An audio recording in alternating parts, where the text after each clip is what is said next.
El tintineo metálico de los cubiertos de plata chocando contra la porcelana resonaba en el comedor con una cadencia hipnótica y fría. Un aroma espeso a pollo bañado en salsa de chile poblano y especias inundaba la estancia, mezclándose con la luz amarillenta y cálida que se filtraba desde el candelabro de cristal sobre nosotros. Aquel candelabro no era un simple adorno. Lo habíamos comprado, Arturo, mi difunto esposo y yo, en un pequeño mercado de antigüedades en Madrid, hace casi 40 años, celebrando nuestro primer aniversario sin deudas. Yo estaba sentada allí, en una silla de madera desnuda relegada a la esquina más oscura del gran comedor de caoba, justo al lado de la puerta de vaivén que conectaba con la cocina. Esa silla no siempre fue mía. Durante décadas ocupé el centro de este hogar, pero de alguna manera imperceptible y silenciosa, a lo largo de los últimos 5 años, mi propia familia me había ido arrinconando hasta convertirme en un espectro. Mi ubicación estratégica no era casualidad. Era el lugar perfecto para levantarme sin estorbar y correr a traer más servilletas, servir más agua helada o buscar el salero cuando alguien se quejaba del sabor. Yo era la dueña de la casa, pero me movía y respiraba con la sumisión de una empleada que teme ser despedida. Frente a mí se desarrollaba la escena que definiría el resto de mi vida. En la cabecera de la mesa, ocupando el gran sillón de cuero oscuro donde Arturo solía sentarse cada noche a leer el periódico y bendecir los alimentos, estaba Diego, mi yerno, un hombre de 45 años que devoraba su comida con la arrogancia de un rey en un palacio conquistado. Llevaba puesta una camisa de seda de diseñador, de esas que cuestan exactamente lo mismo que mi presupuesto mensual para las compras del supermercado. Diego masticaba ruidosamente, gesticulando con un tenedor en el aire, mientras la luz del candelabro arrancaba destellos de un ostentoso reloj de oro en su muñeca derecha. Un reloj pagado, por supuesto, con dinero que no era suyo. A su derecha, mi hija Carmen, mi niña. Lucía exhausta, con ojeras oscuras que le cavaban surcos bajo los ojos y el cabello recogido en un moño desordenado, a punto de desarmarse. Carmen masticaba despacio, con la mirada clavada en su plato, como si las zanahorias hervidas contuvieran los secretos del universo. Olía a loción de lavanda barata y a una profunda, innegable resignación. Al otro lado de la mesa, mis 2 nietos, Leo, de 13 años, y Bianca, de 10. Las 2 luces de mis ojos estaban encorvadas sobre la mesa, con los rostros iluminados por el resplandor azulado de sus teléfonos celulares. No habían levantado la vista ni una sola vez cuando les serví el arroz humeante. Ni un «gracias, abuela», ni una sonrisa, nada. Para ellos, yo era tan invisible como el aire acondicionado que enfriaba la habitación. Me llamo Elena Villalobos. Tengo 72 años, el cabello completamente blanco, las manos marcadas por el trabajo de toda una vida y un secreto financiero que nadie en esa mesa siquiera sospechaba. Esa noche sentí un hambre peculiar. No era solo hambre de comida, sino una necesidad física de sentir un poco de consuelo. Había cocinado durante horas. Tomé la cuchara de servir y con mano un poco temblorosa por la artritis, intenté servirme una segunda porción pequeña de pollo en mi plato. El roce de la cuchara contra la fuente de cerámica hizo un ruido sordo. Diego detuvo su tenedor en el aire. Sus ojos pequeños y calculadores se clavaron en mí. El silencio cayó sobre la mesa de golpe, un silencio espeso, cargado de una tensión eléctrica que me erizó la piel. «Miren nada más», dijo Diego, alzando la voz lo suficiente para asegurarse de que los niños dejaran de mirar sus pantallas. ¿Será que esta vieja inútil se va a tragar todo lo que queda en la olla otra vez? Digo, para alguien que no aporta nada en todo el día y se la pasa de ociosa, tiene un apetito bastante voraz. Cuidado, suegra, a ver si no revienta y nos mancha la pared. La frase cayó en el centro de la mesa como una granada. El tenedor se congeló en mi mano a escasos centímetros de mi plato. El tiempo se detuvo. Leo, mi nieto de 13 años, soltó una carcajada rápida, sin despegar los ojos del celular. Bianca se tapó la boca para ahogar una risita nerviosa. Pero lo que verdaderamente me destrozó, lo que hizo que el aire abandonara mis pulmones y mi corazón se encogiera hasta doler físicamente, fue mirar a Carmen, mi hija, la mujer a la que le di la vida, a la que le enseñé a caminar, a la que cuidé en sus peores fiebres. Carmen simplemente agachó más la cabeza. Sus hombros se encogieron, tomó un sorbo de agua y no dijo absolutamente nada. Su silencio fue una daga 100 veces más afilada que el insulto barato de su marido. Diego, envalentonado por la falta de oposición, soltó una carcajada ronca, recostándose en la silla de Arturo como si acabara de contar el chiste del siglo. Es broma, doña Elena, no me ponga esa cara de mártir, pero ya en serio, dejé algo para el recalentado de mañana, ¿no? Mi garganta ardía. No era por la salsa de chile poblano, era por las palabras que se agolpaban en mis cuerdas vocales, gritos de indignación que durante 5 años había tragado para no incomodar, para no ser una carga, para no quedarme sola. Sentí que los ojos se me llenaban de lágrimas, pero en ese preciso instante algo insólito ocurrió dentro de mí. Esperaba romperme, esperaba ponerme a llorar como la anciana patética y vulnerable que ellos creían que era. Pero la lágrima nunca cayó. En lugar de eso, sentí como una gota de plomo hirviendo descendía por mi estómago y se consolidaba convirtiéndose en hielo. El dolor se transformó en una claridad fría, absoluta y aterradora.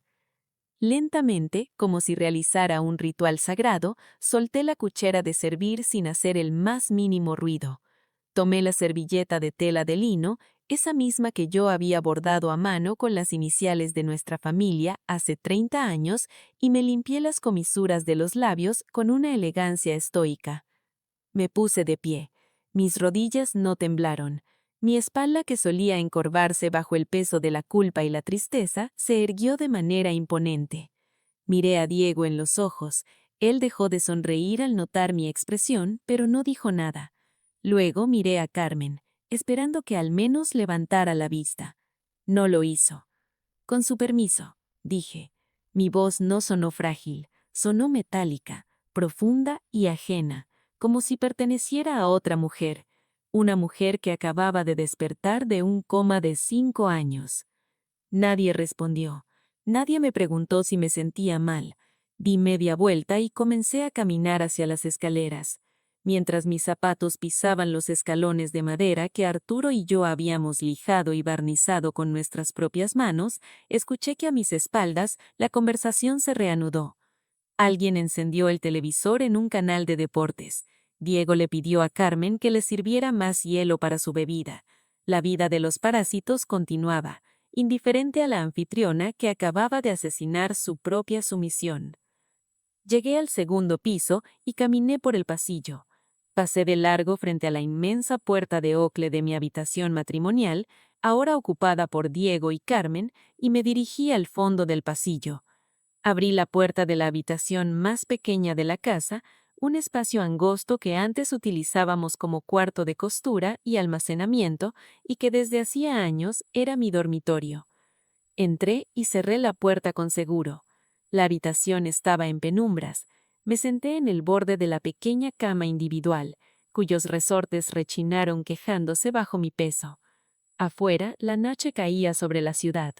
Abajo se escuchaban explosiones y tiroteos provenientes de alguna película de acción en la televisión, mezclados con las risas esporádicas de mi yerno. Ahí, en la oscuridad, rodeado del olor a naftalena y recuerdos empolvados, tomé la decisión más grande de mi vida. Ya no más. Abrí el cajón de mi buró y saqué un viejo teléfono móvil, un modelo antiguo que mi nieto Leo había llamado basura prehistórica el mes anterior, riéndose en mi cara. Encendí la pantalla. La luz blanca iluminó mi rostro surcado por las arrugas de la edad y el sufrimiento. Desplacé mis dedos por la lista de contactos hasta encontrar un número que no había marcado desde la lectura del testamento de Arturo.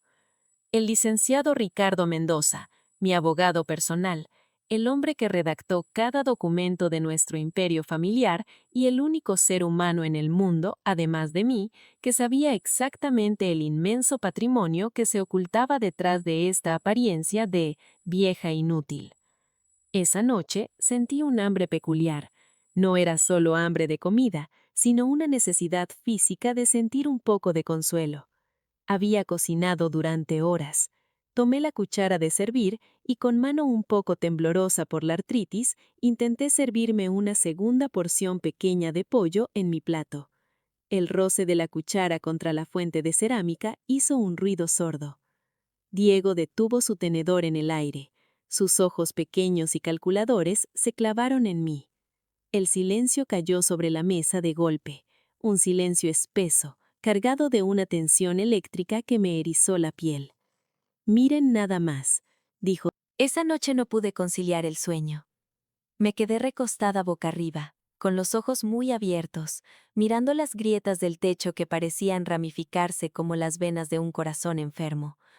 La casa estaba sumida en un silencio sepulcral, interrumpido únicamente por los ronquidos sordos y rítmicos de Diego, que se filtraban a través de las paredes desde la recámara principal, la que alguna vez fue mía.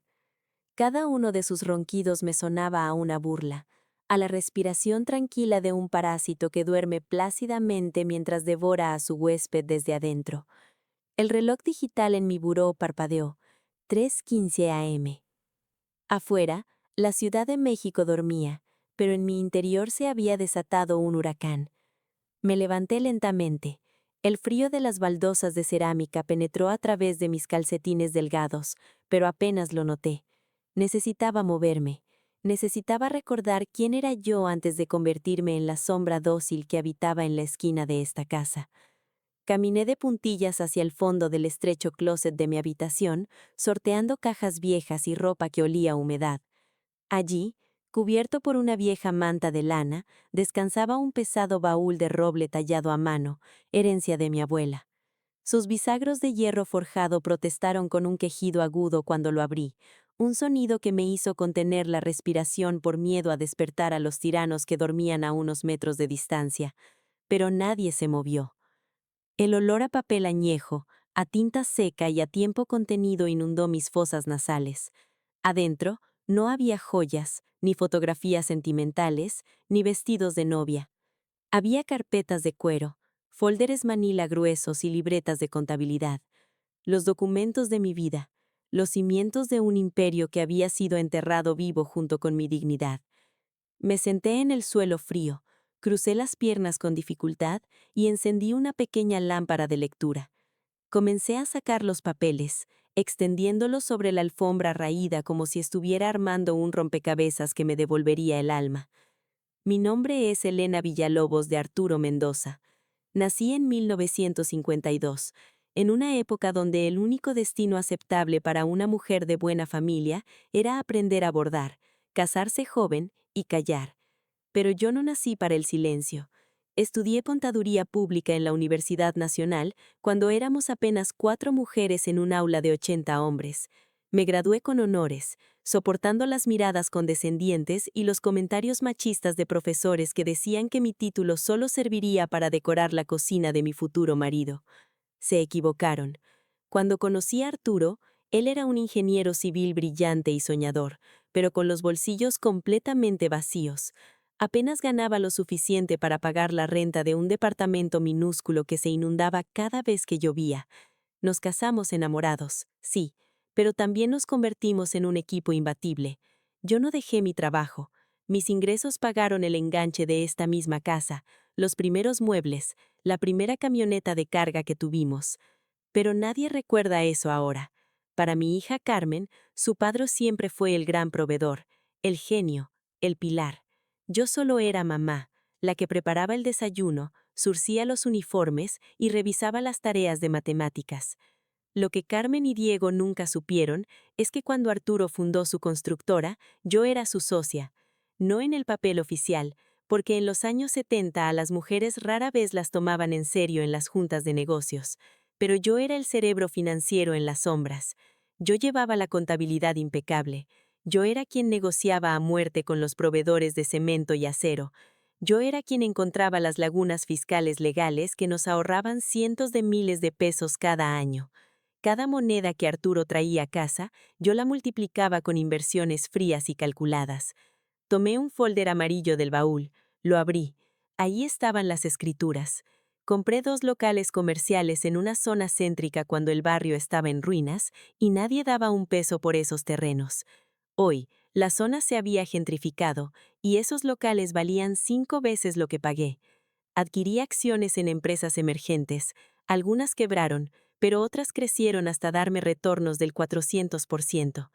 Entonces, si yo era esta mujer implacable, ¿cómo terminé convertida en la sirvienta de mi propio yerno? La respuesta me golpeó con la fuerza de un tren a toda velocidad. El dolor. Hace 5 años, Arturo sufrió un infarto fulminante. Murió en mis brazos, en la sala de esta casa, antes de que llegara la ambulancia. Con su último aliento, se llevó la mitad de mi ser. Perdí a mi compañero de vida, a mi cómplice, al único hombre que me miraba no solo con amor, sino con un profundo y genuino respeto profesional. Mi mundo colapsó. Me hundí en una depresión tan oscura que salir de la cama me parecía un esfuerzo titánico.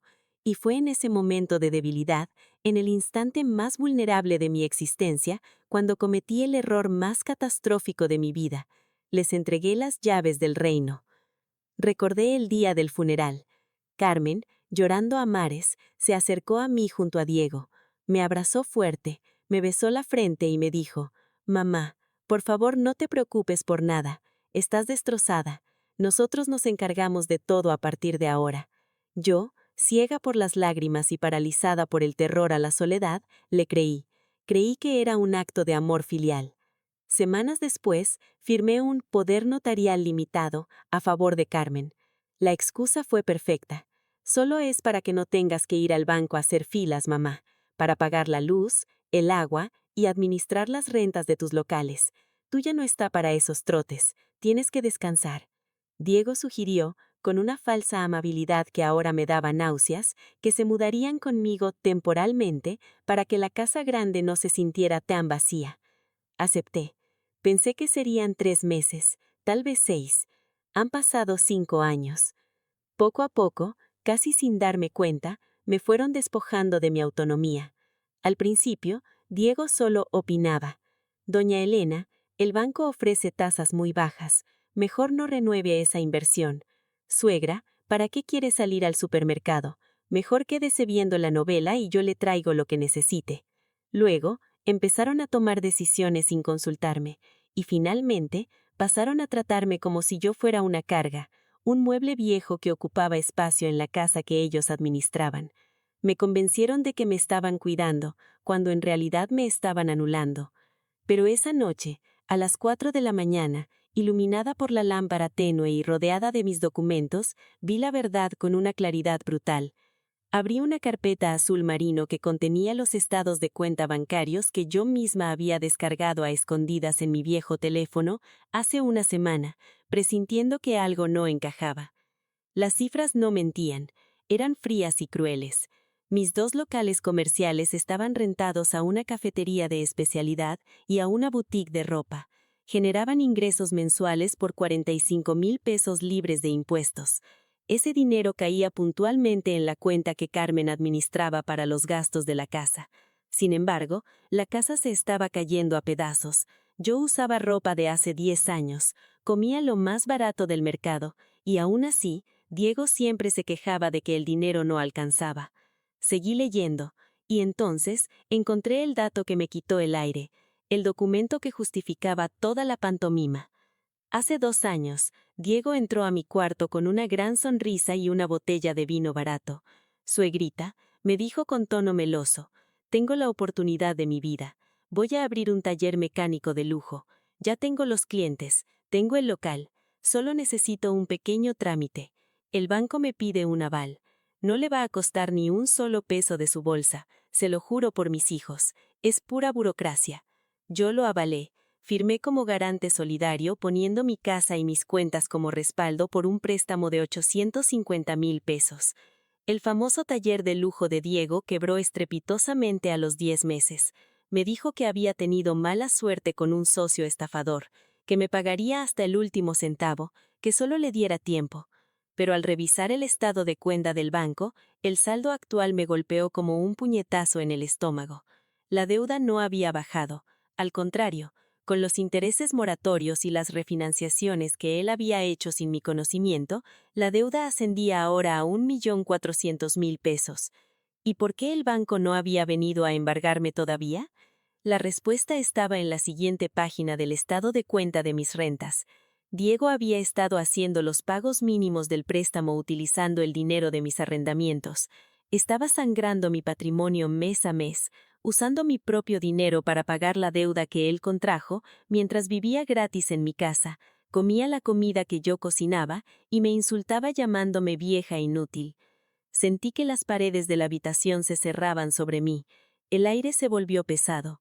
Durante 5 años estuve ciega, creyendo que mi familia me protegía por compasión, cuando en realidad me mantenían sedada y aislada para vaciar mis arcas sin resistencia.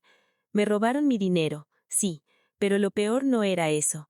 Lo imperdonable era que me habían robado la confianza, el amor propio y el lugar sagrado de madre y abuela. Guardé los papeles de golpe. Mis manos ya no temblaban.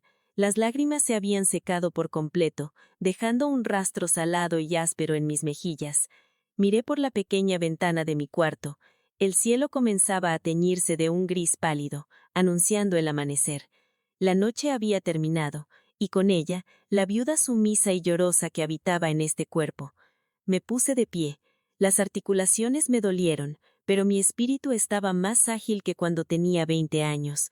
Tomé una bolsa de cuero negro, un maletín. Eran las 6:30 de la mañana cuando bajé a la cocina.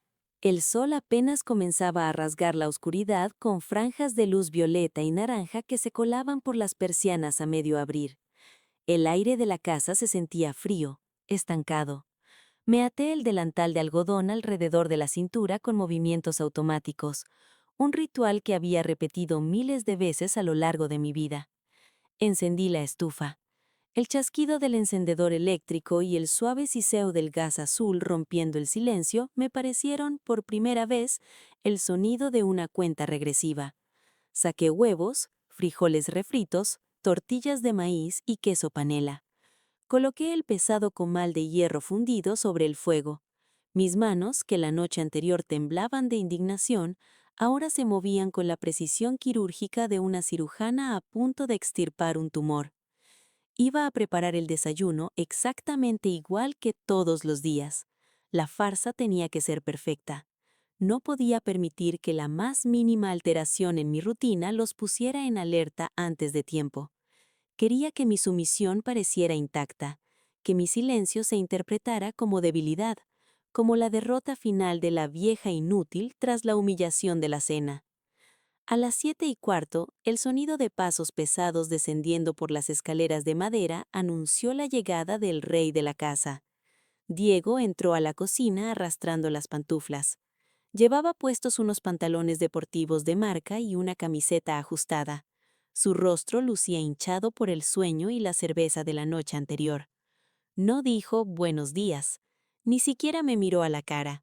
Caminó directo hacia la cafetera, tomó la taza de cerámica más grande, la que alguna vez fue de Arturo, y se sirvió café negro.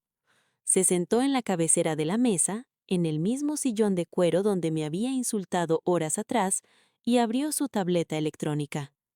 Ahí tiene sus huevos con frijoles y tortillas calientes, dije deslizando el plato frente a él con una suavidad calculada. Mi voz salió neutra, vacía de cualquier emoción. Diego gruñó algo ininteligible a modo de respuesta y comenzó a comer mecánicamente. Minutos después, Carmen apareció en la cocina. Llevaba su uniforme gris de empleada administrativa del hospital, arrugado y sin gracia. Evitó mi mirada por completo. Se sirvió un café rápido, murmuró un «gracias, mamá», casi inaudible, y se sentó en el extremo opuesto de la mesa lo más lejos posible de la tensión. Los niños, Leo y Bianca, bajaron poco después, sumergidos en sus pantallas, como si fueran zombies habitando un mundo paralelo. La mesa estaba llena, pero la soledad que emanaba de cada uno de ellos era asfixiante. Todos comían en silencio. Yo me quedé de pie, apoyada contra la barra de la cocina, bebiendo mi café frío en una taza despostillada, disfrutando la vista, observando a los parásitos alimentarse por última vez de mi energía. Fue entonces cuando Diego terminó su desayuno, se limpió la boca con el dorso de la mano y dejó caer la bomba que yo ya estaba esperando. «Oiga, suegra», dijo sin levantar la vista de su tableta, «necesito que me firme unos papeles hoy mismo, ahorita de preferencia antes de que me vaya a mis reuniones». El tono de su voz no era una petición, era una orden disfrazada de trámite burocrático, el clásico tono del estafador que minimiza la importancia de lo que está pidiendo para que la víctima no lea la letra pequeña. ¿Papeles?, pregunté, fingiendo una perfecta confusión senil. Puse mi taza sobre la barra y di 2 pasos lentos hacia la mesa. «¿Qué papeles, Diego?». Él suspiró con impaciencia. Sacó una carpeta manila de su maletín de cuero y extrajo un fajo de documentos grapados, llenos de logotipos bancarios y cláusulas minúsculas. Los empujó sobre la mesa de caoba hacia mi dirección y colocó un bolígrafo elegante encima. «Son del banco, ya sabe, una simple actualización de rutina del préstamo del taller. Como usted firmó como aval hace un par de años, las nuevas políticas del banco exigen que renovemos las firmas físicas para mantener la tasa de interés preferencial. Es pura burocracia, ya conoce cómo son los banqueros de pesados. Solo ponga su firma y su huella en las 3 páginas marcadas con la cruz a lápiz». Una actualización de rutina. Una mentira tan grande y descarada que por un segundo sentí admiración por su capacidad histriónica. Sabía exactamente lo que eran esos papeles. Lo había leído en las copias de seguridad de mi cuarto. No era una renovación de rutina. Era una reestructuración de la deuda por 1.400.000 pesos, con nuevos plazos leoninos y usando mis locales comerciales como garantía directa para evitar el embargo inminente de sus cuentas personales. Quería atarme de manos y pies antes de hundirse. Me acerqué a la mesa. Carmen dejó su taza de café en el plato con un tintineo nervioso. Ella sabía. Su palidez repentina y la forma en que se mordía el labio inferior la delataban. Tomé los papeles con ambas manos. Me puse mis lentes de lectura, aquellos de armazón grueso que colgaban de mi cuello con una cadenita dorada, y fingí leer la primera página. «Vaya, cuánta letra pequeña», murmuré arrastrando las palabras. «Y dime, Diego, ¿cómo va el taller? Hace meses que no me platicas de tus éxitos empresariales». Diego se tensó visiblemente. Sus dedos tamborilearon sobre la mesa. «Va excelente, doña Elena. Viento en popa. Ya sabe, la economía está un poco lenta, pero los clientes de lujo siempre pagan. Por eso necesito agilizar este papeleo para comprar nueva maquinaria de importación». «Entiendo», asentí despacio como una anciana comprensiva. «¿Y de cuánto es la renovación del préstamo? ¿Siguen siendo los 850.000 pesos originales?» El silencio cayó pesado. Carmen intervino rápidamente, su voz temblaba ligeramente. «Mamá, por favor, Diego tiene prisa. Ya te explicó que es solo un formalismo. No le des tantas vueltas, firma y ya. Nosotros siempre nos hemos encargado de que no te falte nada». Miré a mi hija. Esa frase me apuñaló el pecho. Nosotros nos hemos encargado. Claro, con mi propio dinero. Volví mi mirada hacia Diego, que me observaba con una mezcla de fastidio y superioridad. «Tienes razón, Carmen», dije bajando los papeles a la mesa, pero sin tomar el bolígrafo. «Son cosas muy complicadas para mí. Ya estoy vieja para entender tantos números. Pero Arturo, que en paz descanse, siempre me decía: Elena, nunca firmes un papel antes de tomarte un vaso de agua y dar una vuelta a la manzana». Diego frunció el ceño, su paciencia evaporándose. «Suegra, no tengo tiempo para las anécdotas de don Arturo. Tengo juntas importantes. Firme de una maldita vez». La agresividad en su voz hizo que Leo y Bianca levantaran la vista de sus celulares por primera vez en toda la mañana. La máscara de Diego se estaba agrietando. Estaba desesperado. El banco seguramente ya le respiraba en el nuca. «No voy a firmar nada en este momento, Diego», respondí con una tranquilidad que congeló la habitación. «Voy a salir a caminar. Necesito despejarme. Dejaré los papeles aquí. Los leeré con calma cuando regrese. Si es un simple formalismo, seguramente el banco puede esperar un par de horas más, ¿verdad? Su rostro pasó del rojo al púrpura. Se levantó de la silla con tanta brusquedad que ésta se deslizó hacia atrás chirriando contra el suelo de madera. «Esto es el colmo», gritó. «Uno se parte el lomo para mantener esta casa en pie, aguantando sus desplantes y sus caprichos de señora senil, y así me paga, con desconfianza.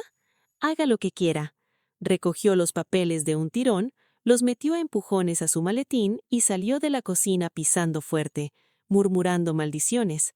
Segundos después, la puerta principal de la casa se cerró con un portazo que hizo vibrar los cristales de las ventanas.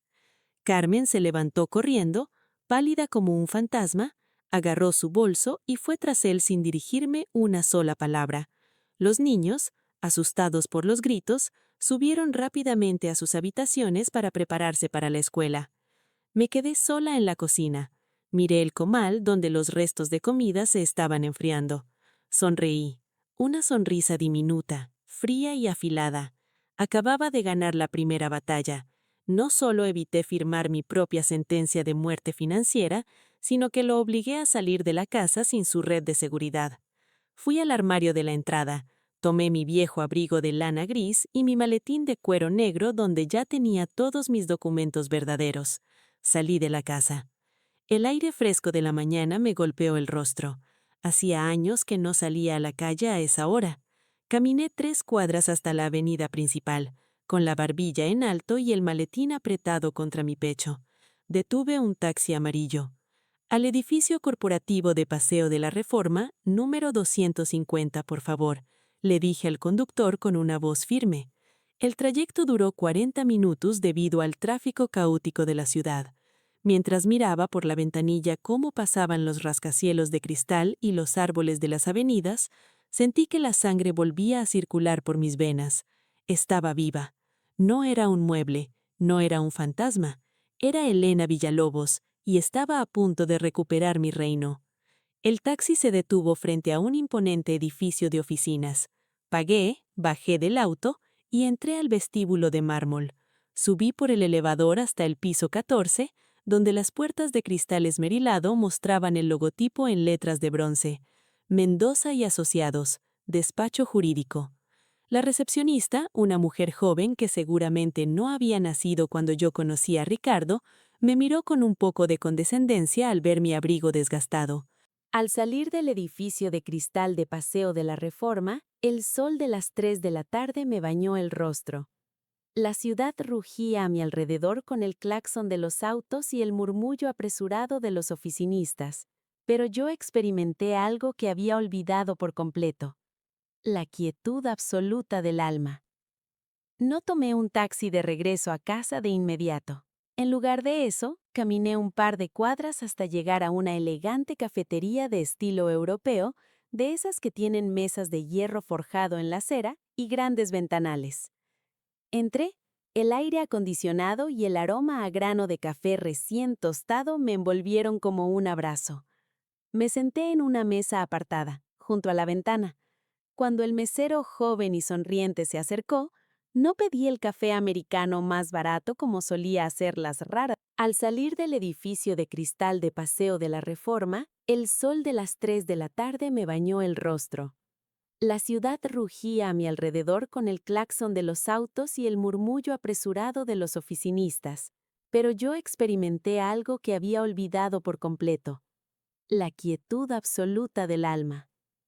No tomé un taxi de regreso a casa de inmediato. En lugar de eso, caminé un par de cuadras hasta llegar a una elegante cafetería de estilo europeo, de esas que tienen mesas de hierro forjado en la acera y grandes ventanales. Entré. El aire acondicionado y el aroma a grano de café recién tostado me envolvieron como un abrazo. Me senté en una mesa apartada, junto a la ventana. Cuando el mesero joven y sonriente se acercó, no pedí el café americano más barato como solía hacer las raras veces que salía. «Tráigame un capuchino doble con leche de almendras y una rebanada grande de pastel de zanahoria con cubierta de queso crema, por favor», pedí, con una voz que sonaba musical, viva.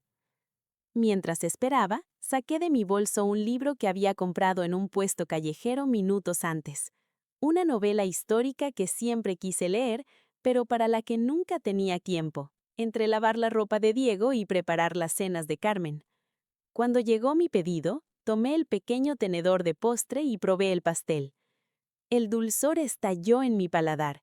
Era el primer centavo que gastaba en mi propio placer, en mi propio capricho, en 5 largos y oscuros años. Me quedé allí casi 2 horas, disfrutando cada sorbo, leyendo cada página, observando a la gente pasar. Estaba saboreando mi libertad, sabiendo perfectamente que a varios kilómetros de distancia, en mi casa, el reloj de arena de mis verdugos acababa de quedarse sin granos. A las 5 de la tarde, finalmente tomé un taxi hacia la colonia del Valle. El tráfico fue denso, dándome tiempo extra para blindar mi corazón con una armadura de acero impenetrable. No iba a dejar que los gritos me intimidaran. No iba a ceder ante las lágrimas de manipulación. El taxi se detuvo frente a la fachada de mi casa. Pagué al chofer, bajé y me paré frente a la pesada puerta de madera de roble. Introduje la llave en la cerradura.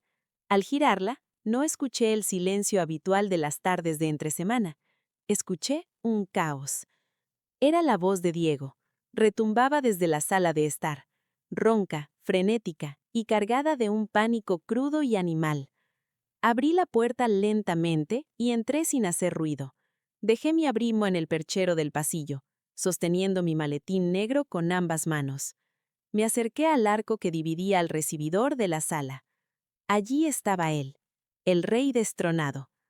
Diego caminaba en círculos alrededor de la mesa de centro de cristal, como un león enjaulado a punto de sufrir un colapso nervioso.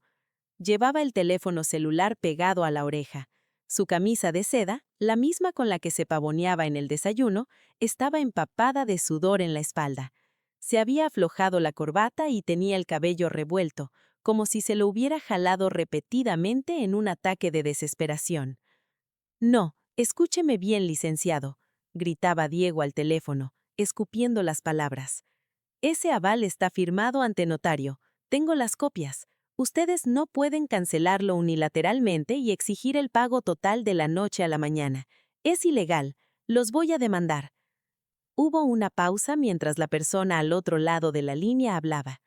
El rostro de Diego, que usualmente tenía un tono bronceado de fin de semana, se tornó de un color ceniza, casi verdoso. La vena de su cuello palpitaba violentamente. «¿Cómo que fue revocado hoy mismo?», jadeó, su voz perdiendo toda la fuerza, convirtiéndose en un hilo tembloroso. «¿Quién lo autorizó? Esa cuenta está bajo el poder de mi esposa». Otra pausa. Vi cómo la mano libre de Diego se cerraba en un puño tan apretado que los nudillos se le pusieron blancos. «Es un error. Esa anciana no sabe ni lo que firma. Les exijo que me den 72 horas. No pueden embargar mis cuentas de nómina. Tengo una familia». «¿Aló? ¿Aló?».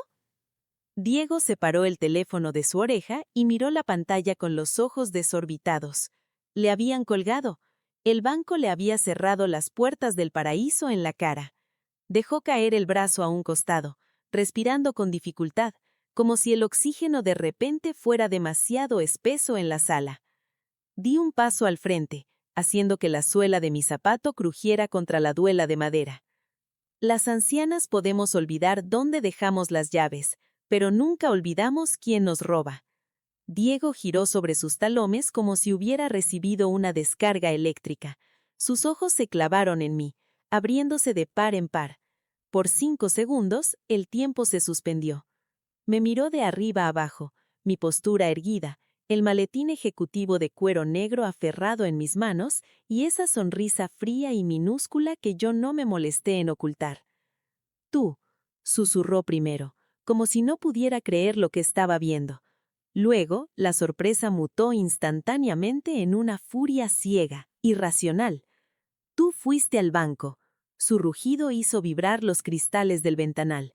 Avanzó 3 pasos rápidos hacia mí, deteniéndose a solo 1 metro de distancia, tratando de usar su altura e intimidación física para encogerme, como lo había hecho tantas veces antes. Pero esta vez yo no retrocedí ni un milímetro. Mantuve mi mirada clavada en suya, fría como un témpano. No, Diego, no fui al banco, respondí con una calma letal. Fui al notario, fui con mi abogado.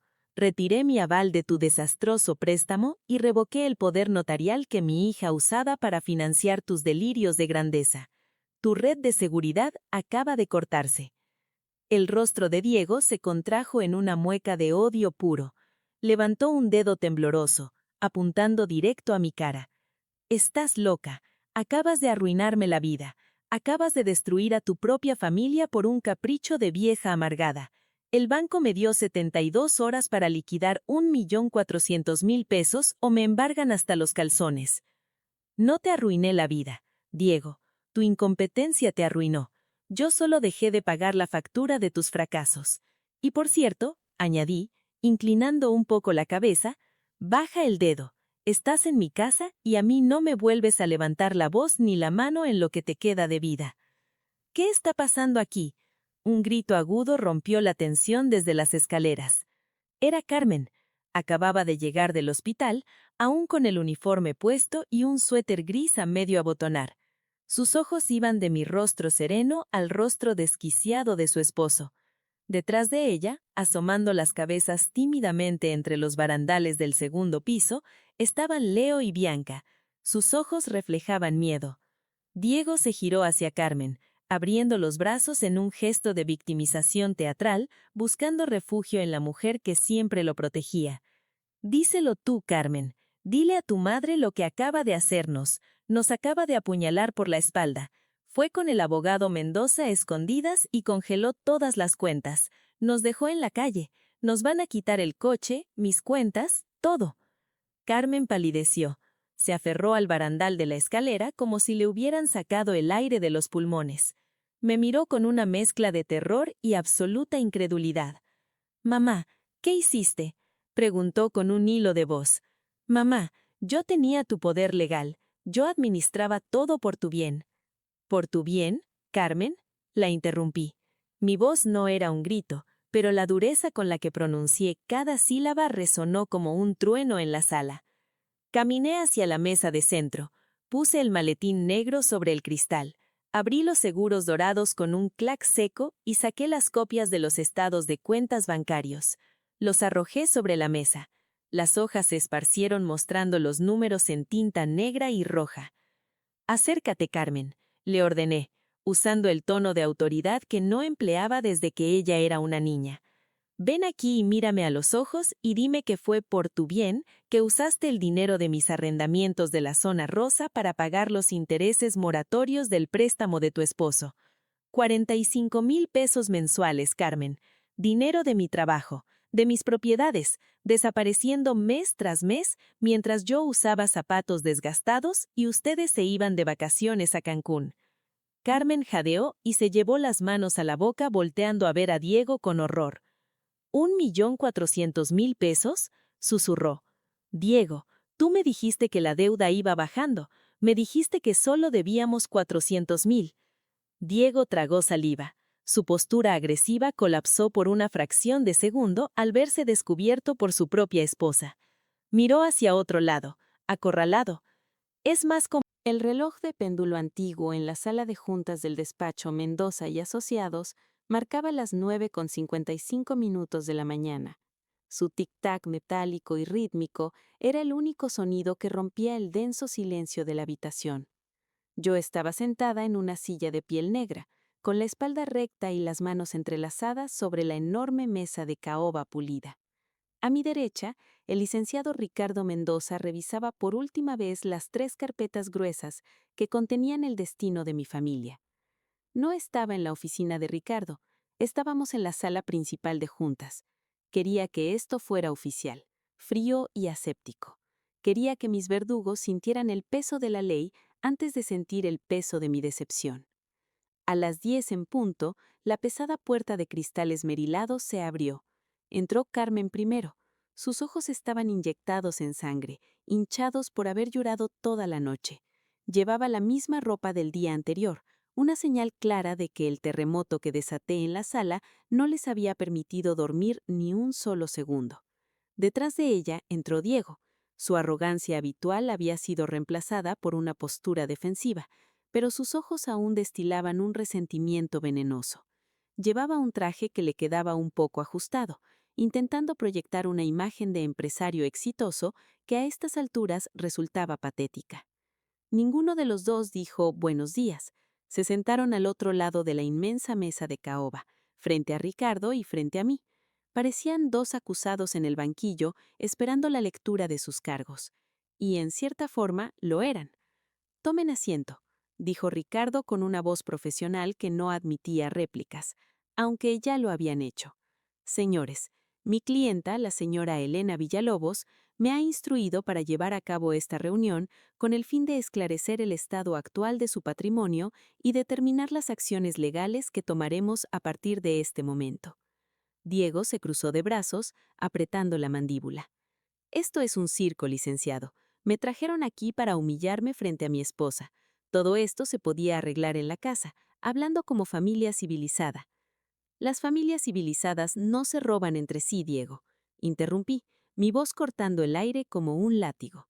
«Y tú perdiste el derecho a llamarnos familia en el momento en que usaste mi confianza para financiar tu mediocridad». Carmen sollozó en silencio, llevándose un pañuelo de papel a la nariz. Diego intentó replicar, pero Ricardo levantó una mano, silenciándolo. «Comencemos estableciendo los hechos documentados». Ricardo abrió la primera carpeta, una de color sangre toro. «Señora Elena Villalobos, propietaria legal y única de la residencia ubicada en la Colonia del Valle, de 2 locales comerciales en la zona rosa y de múltiples cuentas de inversión heredadas del señor Arturo Mendoza. ¿Correcto?». «Correcto», respondí, sin parpadear. En octubre de hace 5 años, la señora Elena otorgó un poder notarial de administración a su hija, la señora Carmen Mendoza. Dicho poder era estrictamente para el pago de servicios básicos y el cobro de rentas para la manutención del hogar compartido. Ricardo hizo una pausa y deslizó un documento por la mesa.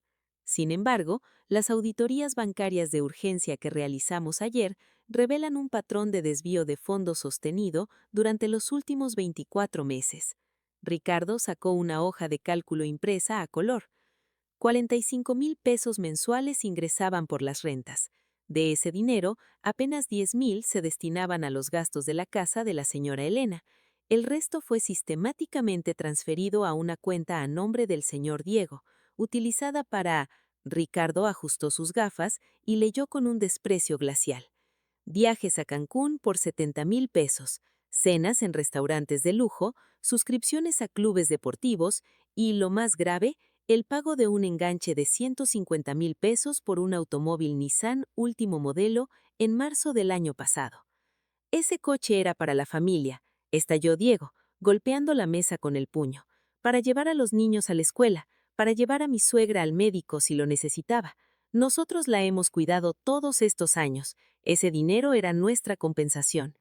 «Tú nunca me has llevado a ningún médico, Diego. Fui a taxi a mis últimas 5 consultas de cardiología porque tú estabas muy ocupado trabajando», le recordé con una frialdad absoluta. Además, añadió Ricardo, el poder notarial era de administración, no de donación ni de uso personal. Legalmente, señora Carmen, usted incurrió en abuso de confianza, un delito tipificado en el Código Penal. Si su madre decide presentar la denuncia, usted podría enfrentar un proceso penal. El color desapareció del rostro de Carmen por completo. Miró a su madre con verdadero terror. «Mamá, por favor, no me metas a la cárcel. Tengo a Leo, tengo a Bianca. Yo solo seguía las instrucciones de Diego. Él me decía que el dinero era de todos». «Tú eres una mujer adulta, una profesional de la salud, Carmen. Dejaste que el miedo a perder a tu marido te convirtiera en su cómplice para robarle a la mujer que te dio la vida. Ese es tu crimen, no solo el robo del dinero, sino el robo de tu propia dignidad». Diego estaba sudando. Se secó la frente con el dorso de la manga. «Está bien, me pasé, lo acepto, pero el taller mecánico iba a funcionar, se los juro, solo necesitaba más capital. Yo les voy a pagar cada centavo. Solo necesito que me reactive el aval, doña Elena. El banco me llamó ayer y me amenazaron con embargar todo. Me van a dejar en la calle. Ya estás en la calle, Diego, solo que aún no te has dado cuenta, dije, reclinándome en la silla de cuero. Ricardo abrió la tercera carpeta, la más gruesa. El saldo de la deuda que el señor Diego contrajo y por la cual la señora Elena firmó como aval bajo engaños asciende a 1.400.000 pesos con intereses moratorios. Al revocar el aval, el banco exigirá el cobro total en las próximas 72 horas. El silencio volvió a adueñarse de la sala.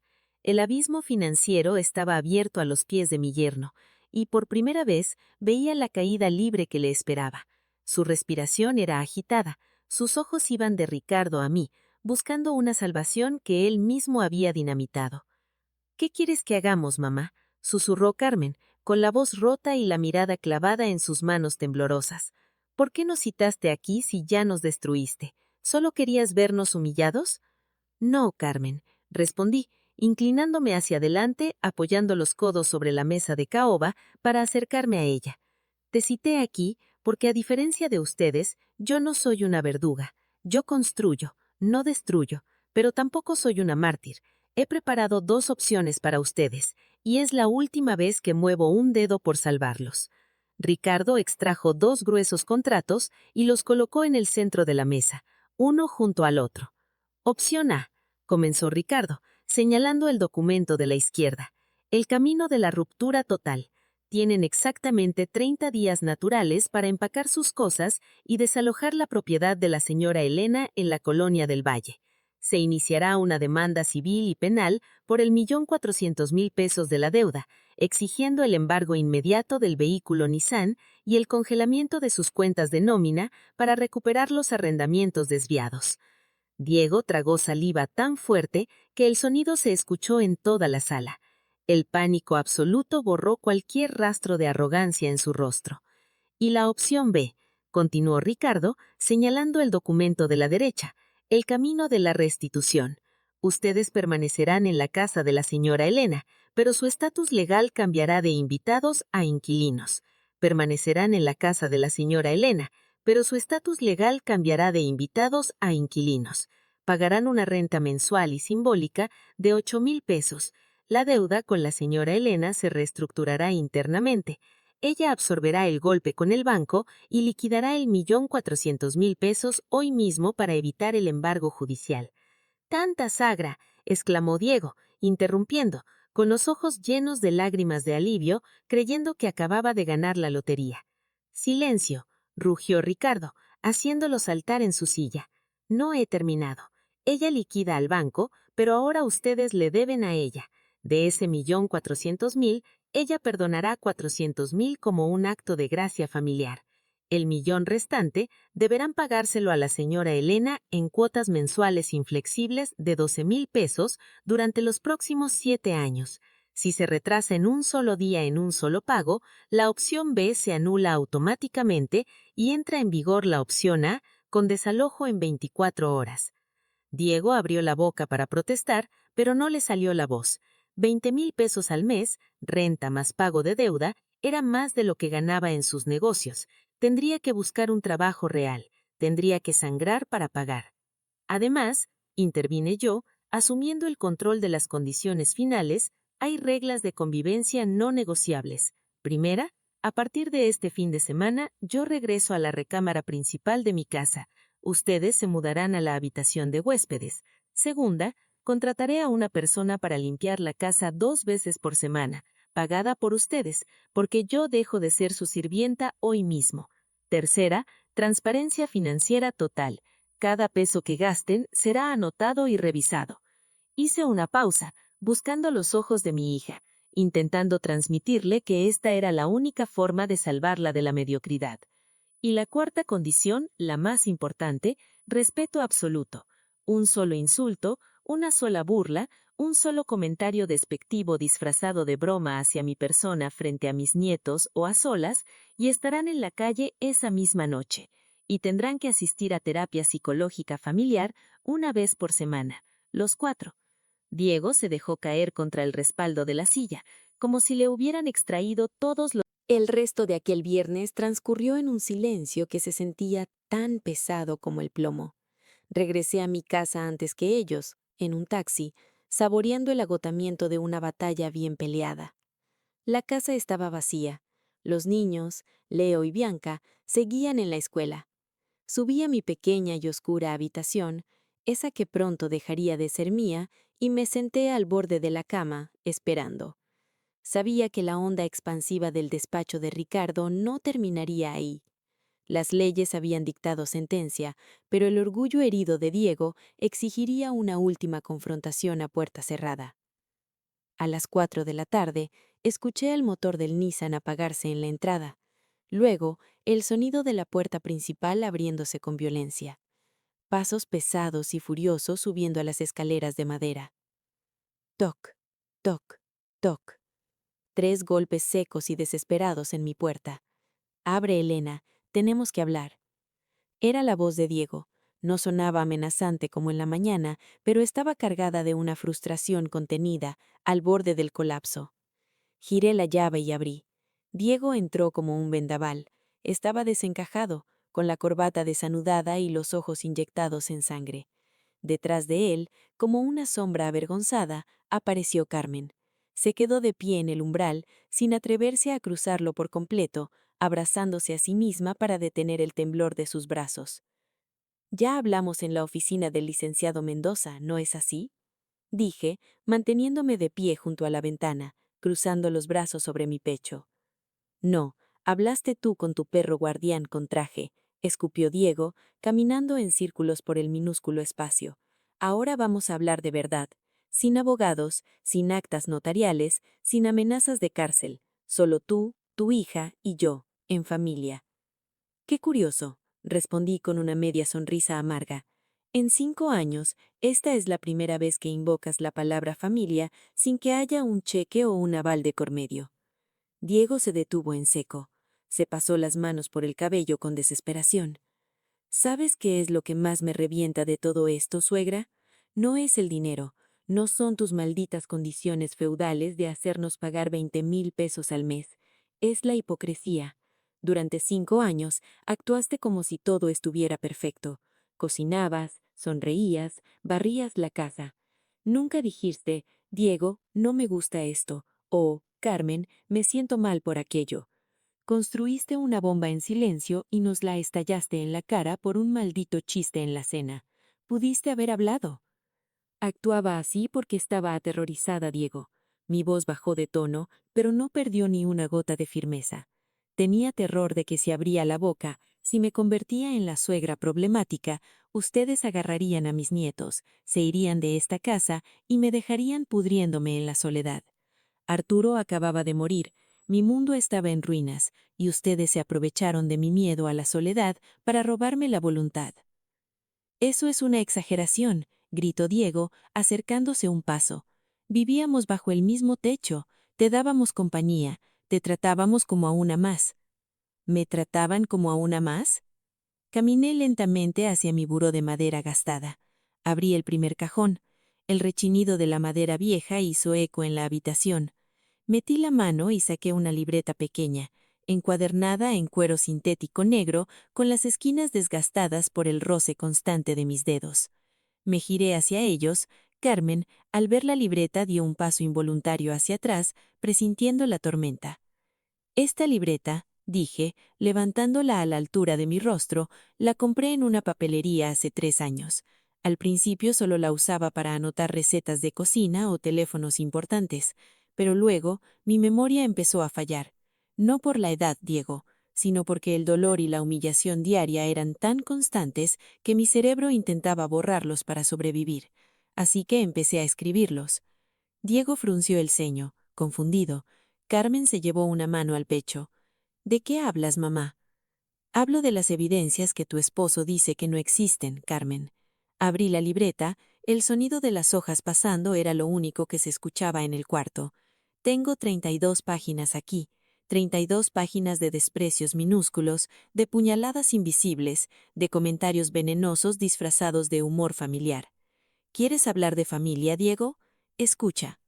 Clavé mis ojos en la página y comencé a leer en voz alta. Mi voz no tembló. Era la voz de una fiscal leyendo los cargos frente a un jurado. 15 de marzo de hace 2 años. Bajé a la cocina con un delantal nuevo que me había regalado mi vecina. Diego entró, probó la sopa que yo llevaba 2 horas preparando y la escupió en el lavadero. Dijo textualmente: «Suegra, mejor ya no cocine, le queda insípida. Se nota que ya está perdiendo el gusto por la vieja». Hice una pausa y miré a mi hija. «Y tú, Carmen, te reíste. Le pusiste la mano en el hombro a tu marido y dijiste: «Ay, sí, mamá, la verdad ya se te está olvidando cómo usar la sal». Tiré la olla entera a la basura esa misma tarde y me encerré a llorar aquí. Carmen cerró los ojos y una lágrima gruesa resbaló por su mejilla pálida. Diego tragó saliva, mirando el suelo. Pasé otra hoja. 3 de mayo del año pasado, Bianca estaba llorando en la mesa del comedor porque no entendía su tarea de fracciones matemáticas. Yo me acerqué. Yo, Elena Villalobos, contadora pública graduada con honores, que manejó millones de pesos durante 40 años. Le ofrecí mi ayuda a mi nieta. Diego apareció por detrás, me apartó físicamente por el hombro y le dijo a Bianca: «No le hagas caso a la abuela, mi amor. Ella ya ni sabe en qué año vive. Yo te ayudo». Bianca cerró su cuaderno y ni siquiera me dio las gracias. Me convertiste en una idiota frente a mi propia sangre. El rostro de Diego ahora estaba completamente pálido. «Suegra, yo no lo hice con esa intención. Era solo...». 22 de julio, lo interrumpí, mi voz elevándose, implacable. El cumpleaños número 12 de Leo, hice su pastel favorito, el de 3 leches, siguiendo la misma receta que le hacía a su abuelo Arturo. Lo partimos después de la cena. Leo dio el primer bocado, hizo una mueca y dijo: «Abuela, esto sabe raro». En lugar de corregir al niño y enseñarle respeto, tú, Diego, tomaste el plato, lo oliste con asco y sentenciaste: «Sí, huele a refrigerador viejo. Mejor pedimos uno de la pastelería cara la próxima vez. Total, hay dinero en la cuenta». El dinero era mío, Diego, y el pastel terminó en la basura, junto con mi dignidad. Cerré la libreta con un golpe seco que resonó como un balazo en la pequeña habitación. Y podría seguir toda la noche, grité, y por primera vez en 5 años dejé que toda mi furia saliera de mi pecho. La cena de anoche, donde me llamaste vieja inútil por querer comer un poco más de mi propia comida, fue solo la gota que derramó un vaso que llevaba 5 años desbordándose. Carmen ya no podía sostenerse. Se dejó caer de rodillas sobre la alfombra raída de mi cuarto, cubriéndose el rostro con ambas manos. Sus sollozos eran desgarradores, un sonido crudo, animal, nacido de la culpa más profunda que un ser humano puede experimentar. «Mamá, perdóname», lloraba Carmen, con el cuerpo sacudiéndose en espasmos. «Te lo juro por mi vida, no me di cuenta de lo grave que era. Estaba tan cansada en el hospital, tan estresada por las deudas de Diego, que dejé de verte. Te convertiste en un mueble más de esta casa. Pensé que como no te quejabas, todo estaba bien». Caminé hacia ella, pero no la levanté del suelo. Quería que sintiera el peso de la alfombra, el mismo peso que yo había soportado. «Ese fue tu gran pecado, Carmen», le dije, mirándola desde arriba. «¿Sabes cuándo me di cuenta de que había perdido a mi hija? No fue el día que le diste a este hombre el dinero de mis rentas, fue el día de mi cumpleaños 70. Bajé a la cocina emocionada. Tú estabas preparando el café. Te dije: «Hoy cumplo 70, hija». Y tú, sin siquiera mirarme a los ojos, respondiste: «Ay, felicidades, mamá». Tomaste tu termo y te fuiste a trabajar. Ni un abrazo, ni un pastel, nada. Ese día entendí que tu miedo a que Diego te dejara era más grande que el amor que me tenías. Preferiste ser cómplice de mi abusador antes que enfrentarte a tu propio fracaso matrimonial. Las palabras cayeron como ácido sobre Carmen. Diego, al ver a su esposa destruida en el suelo, finalmente se quebró. El cascarón de macho alfa, de empresario prepotente, se hizo añicos. Se sentó en el borde de mi cama y se cubrió el rostro con las manos manchadas de sudor. «No sé qué decir», murmuró Diego con una voz ronca y derrotada. «Todo lo que escribiste en esa libreta es verdad. Fui un imbécil, fui un abusador. Cuando mi negocio quebró, me sentí tan pequeño, tan humillado, y en lugar de ser un hombre y decírselo a mi familia, decidí que la única forma de sentirme grande era haciéndote sentir pequeña a ti, porque tú habías logrado todo lo que yo no pude. Tú construiste un imperio y yo era solo un mecánico fracasado viviendo de prestado en tu castillo. Lo siento, de verdad lo siento con toda mi alma. Los miré a los dos, a mi hija llorando de rodillas, a mi yerno, despojado de toda su arrogancia, confesando su complejo de inferioridad. El silencio en la habitación era espeso, pero ya no era un silencio tóxico, era un silencio purificador. La infección finalmente había sido expuesta a la luz. El perdón es un regalo, Diego, pero la confianza es un salario. Se tiene que ganar trabajando. Dije, respirando profundamente, sintiendo como el nudo en mi pecho finalmente se deshacía. Sus disculpas no borran el 1.400.000 pesos del banco, ni borran estas 32 páginas de humillación. Te vamos a pagar, mamá, dijo Carmen, levantando el rostro empapado de lágrimas. Sus ojos mostraban una determinación que no le había visto en décadas. El lunes a las 5 de la tarde, el sonido de las plumas rasgando el papel en el despacho del licenciado Ricardo Mendoza selló nuestro nuevo destino. Diego y Carmen firmaron la opción B. Sus firmas en esos contratos representaban mucho más que una reestructuración de deuda por 1.400.000 pesos. Representaban su rendición incondicional y la aceptación de su nueva realidad. Ese mismo fin de semana, la verdadera revolución comenzó en la casa de la Colonia del Valle. El sábado por la mañana me senté en la sala de estar con una taza de té humeante, observando el espectáculo. Diego, sin su habitual ropa de diseñador, vestía unos jeans viejos y una camiseta gastada. Sudaba a mares mientras cargaba pesadas cajas de cartón llenas de sus pertenencias por el pasillo del segundo piso. Estaba desalojando la recámara principal, la misma habitación de la que se había apropiado hace 5 años con la excusa de que el hombre de la casa merecía el mejor espacio. Carmen iba detrás de él, cargando percheros con su ropa y cajas de zapatos. El destino de su mudanza era la minúscula habitación del fondo, la que hasta el viernes había sido mi prisión. Ver a Diego intentar meter su enorme ego y su guardarropa en un closet donde apenas cabían 3 abrigos tenía un aire de justicia poética tan exquisito que casi me hizo sonreír. Pero mantuve mi expresión neutral. La disciplina no admite burlas. A las 2 de la tarde, la recámara principal quedó vacía. Caminé lentamente hacia la puerta doble de roble. Al cruzar el umbral, una ola de recuerdos me golpeó el pecho. La habitación era inmensa, bañada por la luz natural que entraba por los grandes ventanales con vista al jardín trasero. En el centro descansaba la enorme cama king size con cabecera de madera tallada. La misma cama donde Arturo y yo compartimos secretos, lágrimas, triunfos y finalmente donde él dio su último suspiro. Me paré en medio del cuarto. Respiré profundo. El aire ya no olía a la loción cara y arrogante de mi yerno, sino al aroma limpio de la madera de cedro de los muebles que yo misma había comprado 40 años atrás. Pasé la mano por el edredón recién lavado. Estaba de vuelta. La reina había recuperado su trono, y con él cada fragmento de la dignidad que le habían arrebatado. «Bienvenida a casa, Elena», susurré para mí misma, y juré que pude sentir a Arturo sonriéndome desde algún rincón del universo. La semana siguiente, la dinámica de la casa dio un giro de 180 grados. Tal como lo dictaban las nuevas reglas, el lunes a primera hora llegó doña Rosa, una mujer robusta y alegre a la que contraté para hacer la limpieza profunda de la casa 2 veces por semana. Cuando Diego vio a doña Rosa trapeando la cocina, se detuvo en seco. Supo que cada peso del salario de esa mujer saldría de su propio bolsillo.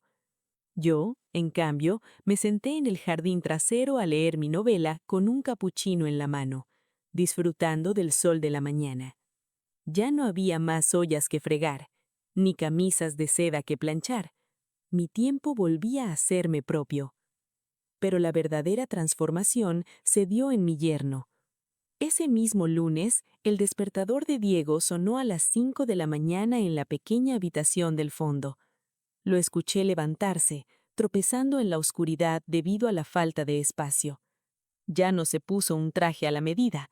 Se enfundó en un overol de sarga azul oscuro, el uniforme barato del taller mecánico del sur de la ciudad que lo había contratado como empleado de nivel básico. A las 7 de la noche, la puerta principal se abrió. Diego entró arrastrando los pies. Sus manos, antes perfectamente manicuradas, estaban manchadas de grasa negra de motor incrustada bajo las uñas. Olía a sudor, a aceite quemado y a agotamiento puro. Un hombre de 45 años recibiendo órdenes de jefes de taller de 25 años, arrastrándose bajo el chasis de autos ajenos durante 10 horas seguidas. Pasó por la sala, donde yo estaba viendo un documental en la televisión. Se detuvo, bajó la mirada, visiblemente avergonzado de su aspecto.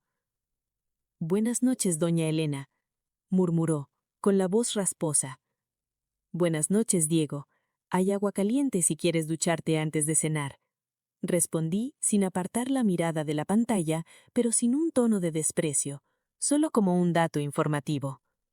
«Gracias». Subió las escaleras pesadamente. En ese momento, comprendí que la humillación pública que yo sufrí en la cena empalidecía en comparación con la humillación diaria que él estaba enfrentando para pagar su deuda. Pero era un dolor necesario. Era el dolor del crecimiento. Carmen también estaba pagando su penitencia. Tomó dobles turnos en el hospital. Salía de madrugada y regresaba cuando ya era de noche, con los pies hinchados y los ojos inyectados en sangre. El primer viernes de quincena, ambos se presentaron en mi recámara. Diego sacó un sobre de papel manila manchado en los bordes por sus dedos ásperos. «Aquí tiene, doña Elena, los primeros 6,000 pesos de la quincena». Me entregó el sobre, tragando saliva. «Faltan 1,000 pesos de mi parte. El sueldo no dio para más esta semana, pero le juro que el domingo voy a lavar los autos de los vecinos de la cuadra para completarlo». Tomé el sobre. Saqué los billetes de diferentes denominaciones. Estaban arrugados, sudados, ganados con verdadero esfuerzo.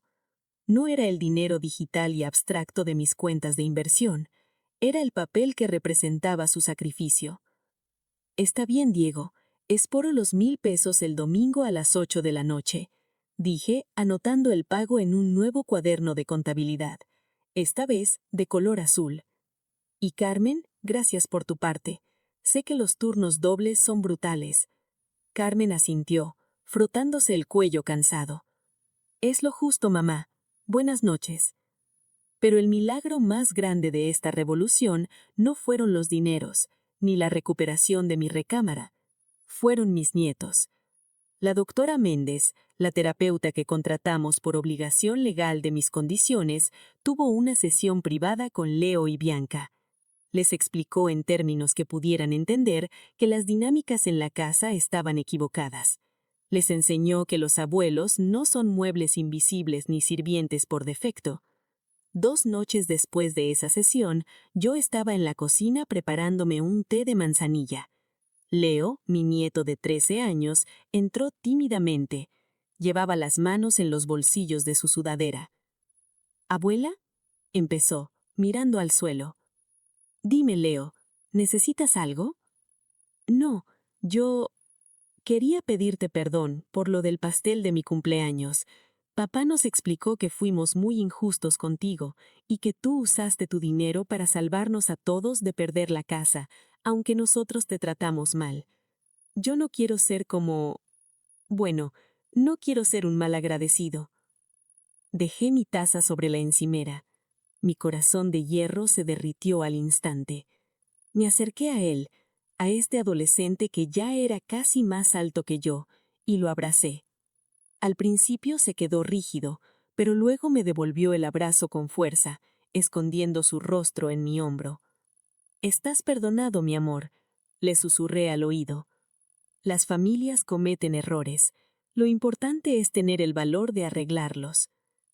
A partir de ese día, Bianca comenzó a sentarse conmigo en el jardín a hacer su tarea de matemáticas, pidiéndome que le revisara las multiplicaciones. Leo se ofreció a sacar la basura todas las noches sin que nadie se lo pidiera. El respeto había vuelto a florecer, no por miedo a mis millones, sino porque sus propios padres les estaban enseñando, a través de su sacrificio diario, el verdadero valor de las cosas. Durante 3 meses, la maquinaria funcionó a la perfección. Mis rentas de la zona rosa volvieron a acumularse intactas en mi cuenta bancaria personal. Diego y Carmen no fallaron ni un solo pago quincenal. La casa estaba limpia. Las cenas transcurrían con conversaciones amables y un respeto casi reverencial. Parecía que finalmente habíamos encontrado la paz tras la tormenta. Yo misma empecé a bajar la guardia. Veía a Diego llegar exhausto y a veces le dejaba un plato de comida caliente cubierto en la estufa. Veía a Carmen y le preparaba su termo de café para sus guardias nocturnas. Estábamos sanando. Pero la vida tiene una forma retorcida de poner a prueba las lecciones aprendidas. Justo cuando crees que el barco ha dejado atrás el huracán, el océano te lanza la ola más grande de todas. Fue un martes por la tarde, a solo 4 días de que se venciera la cuota mensual de 12,000 pesos. Estaba en la sala, revisando mis estados de cuenta en la tableta electrónica que Leo me había enseñado a usar. La puerta de la calle se abrió abruptamente. Eran apenas las 3 de la tarde. Diego nunca llegaba antes de las 7. Levanté la vista. Diego entró tambaleándose, como si estuviera borracho, aunque no olía a alcohol. Su rostro tenía el color de la ceniza húmeda. Llevaba una caja de cartón pequeña entre las manos, donde asomaban sus herramientas manuales, unas botas de trabajo sucias y su candado del... El silencio en la sala de mi casa era tan denso que casi se podía cortar con un cuchillo.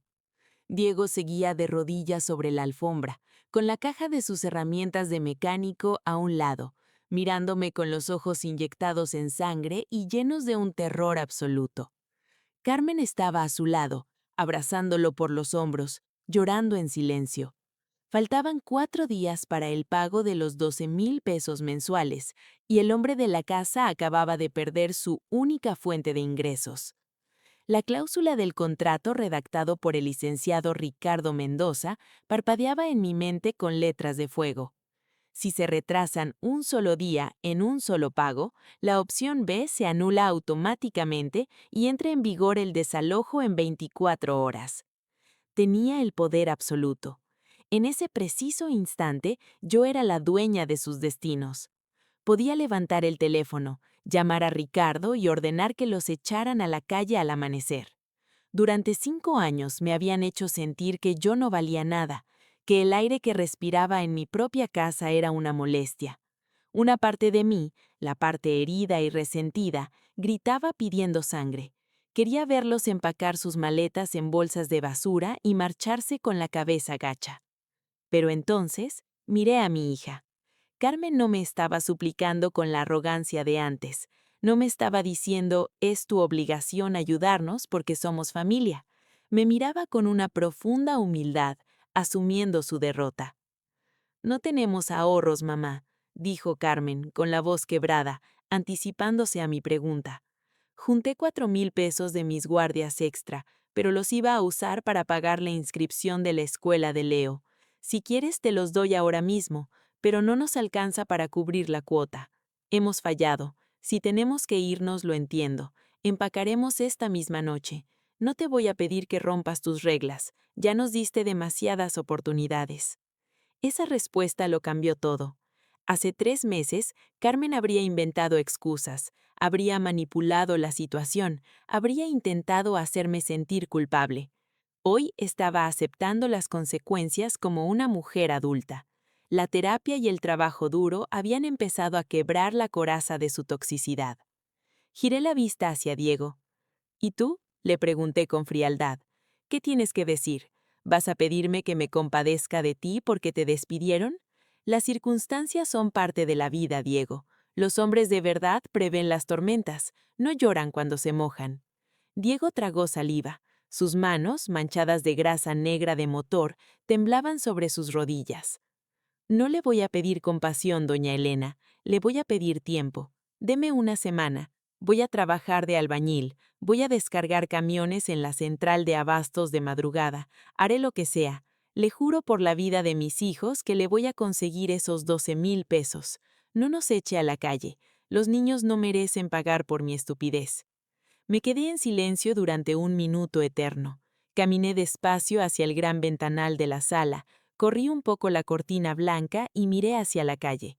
Ahí, estacionado bajo la luz de un poste, brillaba el Nissan último modelo, el auto que Diego había comprado en efectivo usando 45,000 pesos mensuales de mis arrendamientos a mis espaldas, el símbolo máximo de su arrogancia y de mi humillación. Dejé caer la cortina y me di la vuelta para encararlos. No los voy a echar a la calle, dije finalmente. Diego exhaló un suspiro tan profundo que pareció desinflarse. Carmen cerró los ojos y murmuró un gracias a Dios. Pero no celebren todavía, los corté de tajo, levantando una mano. El contrato que firmaron en el despacho de Ricardo no se modifica. No hay prórrogas, no hay descuentos por lástima. El pago de 12,000 pesos se tiene que hacer este viernes antes de las 5 de la tarde o el lunes tendrán al actuario del juzgado en la puerta. Diego me miró, desesperado. Pero doña Elena, le acabo de decir que no tengo el dinero. ¿De dónde lo voy a sacar en 4 días? Levanté el dedo índice y señalé directamente hacia la calle, a través de la pared. Vende el Nissan, sentencié. El silencio volvió a caer sobre la sala, pero esta vez fue un silencio ahogado. Diego abrió la boca, pero no emitió sonido. Carmen abrió los ojos de par en par. Pero, mamá, balbució Carmen, el coche es lo único que tenemos para movernos. Diego lo necesita para ir a buscar trabajo, para llevar a los niños a la escuela cuando llueve. Millones de hombres honestos en este país toman 3 autobuses al día para ir a buscar trabajo. Millones de niños caminan a la escuela con un paraguas, y ninguno de ellos lo hace financiando sus lujos con el dinero robado a su suegra. Mi voz era implacable, dura como el diamante. Caminé hacia él y lo miré desde arriba. Vende el auto mañana a primera hora. Llévalo a un lote de seminuevos. Seguramente te darán unos 250,000 pesos en efectivo por él. Con ese dinero me pagas la cuota de este mes y con el resto adelantas casi 2 años de la deuda que tienes conmigo. Y si te sobra algo, te compras un auto usado de 30,000 pesos que no ofenda mi inteligencia. O compras tarjetas para el transporte público. Tú decides, ¿es tu orgullo o es el techo de tus hijos? Diego bajó la cabeza. Sabía que yo tenía toda la razón. Ese Nissan era el último salvavidas de su vanidad. Al venderlo, estaría aceptando frente a todos sus vecinos, frente a sus amigos, que estaba en la ruina. Era el sacrificio definitivo. Fueron 10 segundos de agonía interna para él. Finalmente, apoyó las manos en el suelo, se levantó lentamente, con las rodillas crujiendo por el cansancio, y me miró a los ojos. Ya no había odio. Había una rendición absoluta y extrañamente una chispa de alivio. Mañana a las 8 de la mañana lo llevo a vender, y el viernes tendrá su dinero, junto con el abono a capital. Tiene usted toda la razón, doña Elena. Ese auto nunca fue mío. Carmen se levantó, abrazó a su esposo por la cintura y asintió hacia mí. Estaban aceptando el castigo. Estaban eligiendo a la familia por encima del estatus. Y en ese preciso instante supe que habíamos ganado la guerra. A la mañana siguiente, el Nissan desapareció de la entrada. Diego regresó por la tarde en autobús, con un cheque de caja certificado por 240,000 pesos. Fuimos juntos al banco, depositó mis 12,000 pesos de la cuota mensual y abonó 228,000 pesos al capital de la deuda. Con el dinero que logró rescatar de sus ahorros miserables, Diego compró un viejo sedán modelo 2005 con la pintura descascarada y el motor ruidoso. Ya no era el rey del barrio, era un hombre común, humilde, que a la semana siguiente consiguió trabajo en el turno nocturno de una fábrica de autopartes empacando cajas. Un trabajo brutal que le destrozaba la espalda, pero que pagaba lo suficiente para mantener la cuota mensual intacta. Pasaron 6 meses desde aquel día. La vida en la colonia de La Valle encontró un ritmo nuevo, una sinfonía de respeto mutuo y fronteras claras que nunca debieron cruzarse. Mi cuenta bancaria personal florecía, blindada por el fideicomiso para mis nietos y la gestión implacable de Ricardo. Pero la verdadera riqueza estaba ocurriendo dentro de las paredes de mi hogar. Era un domingo por la tarde. El sol de otoño bañaba el comedor de caoba a través de los ventanales. La casa olía a ajo asado, romero y carne al horno. Yo estaba sentada en la cabecera de la mesa, en el mismo sillón de cuero oscuro donde Arturo solía sentarse y del que Diego me había desplazado 5 años atrás. Llevaba puesto un vestido de seda perla que me había comprado a mí misma y un colar de plata discreto pero elegante. A mi derecha estaba Carmen, a mi izquierda Leo y Bianca. La puerta de la cocina de vaivén se abrió y entró Diego. Llevaba puesto un delantal blanco sobre su ropa de domingo. En sus manos, protegidas por guantes de tela, traía una enorme bandeja de cerámica humeante con el asado que había estado preparando durante 3 horas. Lo colocó en el centro de la mesa con cuidado. Se quitó los guantes y el delantal y se sentó en la esquina de la silla, la misma donde yo solía esconderme. Nadie tocó un solo cubierto, nadie encendió un celular. Leo y Bianca me miraban, esperando pacientemente. Diego tomó la cuchara de servir grande, cortó la mejor porción de carne, la más jugosa, y la colocó en mi plato, bañándola con la salsa de romero. Para usted, doña Elena, la jefa de esta casa come primero. Espero que me haya quedado bien la receta que me enseñó. Tomé mi tenedor, corté un trozo pequeño de carne, lo llevé a mi boca y lo saboré.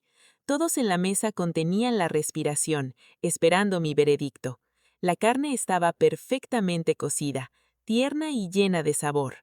Asentí lentamente y le sonreí, una sonrisa amplia, cálida, la primera que les regalaba desde el fondo de mi corazón en años. Está deliciosa, Diego. Tienen mi permiso. A comer. La mesa cobró vida. Las risas de los niños llenaron el aire. Carmen me sirvió una copa de vino tinto y chocó su copa suavemente con la mía. Sus ojos brillaban con una paz que yo no le había visto desde que era una niña. Mientras los veía comer, hablar y reír, me di cuenta de la lección más importante de mi existencia. Durante años creí que ser una buena madre y una buena suegra significaba darlo todo, aguantarlo todo, borrarme a mí misma para que ellos no sufrieran. Creí que el sacrificio silencioso era sinónimo de amor. ¡Qué equivocada estaba! El amor verdadero no se construye sobre la sumisión, se construye sobre el respeto. Cuando les quité mi dinero, cuando los expuse a la cruda realidad de sus propios fracasos, cuando